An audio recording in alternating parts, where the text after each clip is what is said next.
নমস্কার বন্ধুরা, কেমন আছো তোমরা সবাই? আশা করি সবাই ভালো আছো, আমিও খুব ভালো আছি। দেবপ্রিয়ার লাইফস্টাইলে তোমাদের সবাইকে অনেক অনেক স্বাগত আর নতুন একটা ভিডিওতে অনেক অনেক ওয়েলকাম। আজকে আমি তোমাদের আমার কলকাতার বাড়ির হোম ট্যুর শেয়ার করব। তাহলে চলো ভিডিওটা শুরু করা যাক।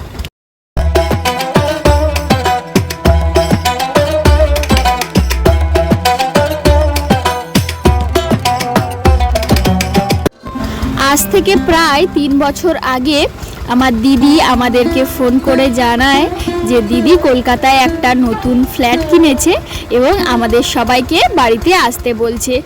যেই কথা সেই কাজ, আমাদের ফিশারির কাজকর্মগুলো আমরা সমস্ত সেরে সপরিবারে বেরিয়ে পড়লাম কলকাতার উদ্দেশ্যে।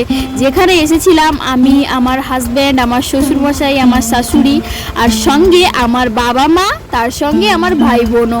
আমি এর আগে কলকাতা বেশ কয়েকবার এসেছিলাম বটে, তবে সেরকমভাবে এসে থাকা হয়নি কোনোদিন, বিশেষ করে তো নিজেদের ঘরে।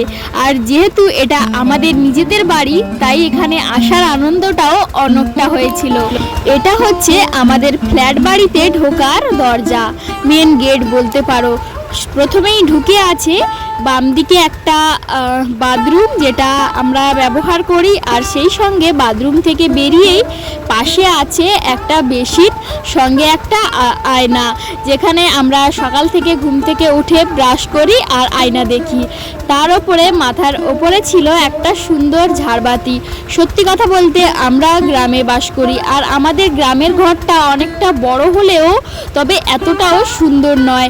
আমার দিদি এই বাড়িটাকে অনেক সুন্দর করে সাজিয়েছিল নিজের মনের মতো। বাড়িওয়ালা কিন্তু ঘরটা দিয়েছিল 4 দেওয়ালের ইটের, কিন্তু তারপরে যতটুকু সাজানো গোছানো দেখতে পাচ্ছ সমস্ত কিছুটাই আমার দিদি নিজে হাতে করেছিল। এটা হচ্ছে আমাদের ডাইনিং রুম বলতে পারো, হল রুম বলতে পারো, দুটোই একই। সেখানে ছিল একটা সুন্দর ঝাড়বাতি আর একটা ছিল রাজকীয় ফ্যান, যেটা তোমাদেরকে একটু আগেই দেখালাম। আর এটা হচ্ছে ওই ঘরের চারিদিকে দেওয়ালটা, যেটা এত সুন্দর দিদি নিজে হাতে ডেকোরেশন করেছিল। নিজে হাতে অবশ্য করেনি, তবে নিজে দাঁড়িয়ে থেকে এগুলো করিয়েছিল। আর সেই সঙ্গে দুটো কর্নারে ছিল এরকম দুটো কাঁচের র্যাক বলতে পারো, সেখানে সাজিয়ে রেখেছিল অনেক চীনামাটির বাসন কুসন, যেগুলো আমাদের গ্রামের ঘরে আমরা কোনোদিন দেখিও নি এইসব জিনিসপত্র। এই ডাইনিং রুমের জানালাটা দিদি খুবই সুন্দর করে সাজিয়েছিল, যেগুলো ফলস ভাবে লাগানো। আর পর্দাটা তো এত সুন্দর কি আর বলবো। তবে একটা দুঃখের বিষয় হলো আমাদের আজকে এই বাড়িটা ছেড়ে চলে যেতে হবে, কারণ এই ফ্ল্যাট বাড়িটা আমরা ছেড়ে দিচ্ছি। এটা আমাদের নিজেদের বাড়ি, তবে যেহেতু এটা ফ্ল্যাট বাড়ি, তাই এখানে দিদির থাকতে খুবই অসুবিধে হয়। দিদির গাড়ি রাখতে অসুবিধে হয়, সাইকেল রাখতে অসুবিধে হয়। সেরকম আমরা যেহেতু গ্রামের মানুষ, সেই কারণে ফ্ল্যাট বাড়িতে থাকতে আমাদের একটু অসুবিধে হয়। তাই দিদি এই ফ্ল্যাট বাড়িটা ছেড়ে অন্য জায়গায় একটা জমি কিনেছে, যেখানে একটা ছোট্ট ঘর আছে। আর আজ আমরা সেই ঘরেই শিফট করব। তাই এই ঘরের এত সুন্দর সমস্ত জিনিসপত্র নিয়ে আমাদের চলে যেতে হবে ওখানে। তাই ভাবলাম এই ঘরটাতে তো আর কোনোদিন আসা হবে না, যদিও বা এই ঘরটাতে আসা হয়, তবে এই ঘরটা আর এত সুন্দর সাজানো গোছানো থাকবে না। তাই তোমাদের সঙ্গে এই ছোট্ট ভিডিওটা শেয়ার করলাম। আর এর পাশেই ঠিক আছে একটা সোফা, যেখানে আমরা এলে বসে পড়ি কোথা থেকে এসে। যেহেতু আমাদের এই ফ্ল্যাটটা আছে 4 তলায়, তাই আমাদের উঠে আসতে খুবই কষ্ট হয় সিঁড়ি বেয়ে। আর উঠে এসে ক্লান্ত হয়ে এই সোফাটায় আমরা বসে পড়ি। তার ঠিক পাশেই আছে আমাদের ডাইনিং টেবিল।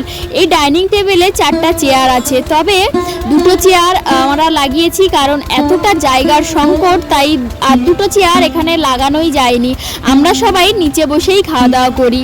আর এই যে দেওয়ালে এই ক্যাবিনেটগুলো লাগিয়েছে, এগুলোকে ক্যাবিনেট না কি বলে আমি নিজেও জানি না, আমার মনে হলো তাই বলে দিলাম। যদি ভুল বলি তাহলে তোমরা কমেন্টে জানাও। এগুলোতে দিদি যে অনেক জায়গায় ঘুরতে যেত, সেখান থেকে এই ছোট্ট ছোট্ট সাজার জিনিসগুলো এনে সাজিয়েছিল। তবে এগুলো সব কিছুই আমাদের ছেড়ে চলে যেতে হবে। তবে এই সাজানোর জিনিসগুলো নিয়ে যাব, তবে যেসব জিনিসপত্রগুলো দেওয়ালের সঙ্গে আটকানো আছে সেগুলো তো আর নিয়ে যেতে পারবো না, সেগুলো এখানেই ছেড়ে যেতে হবে।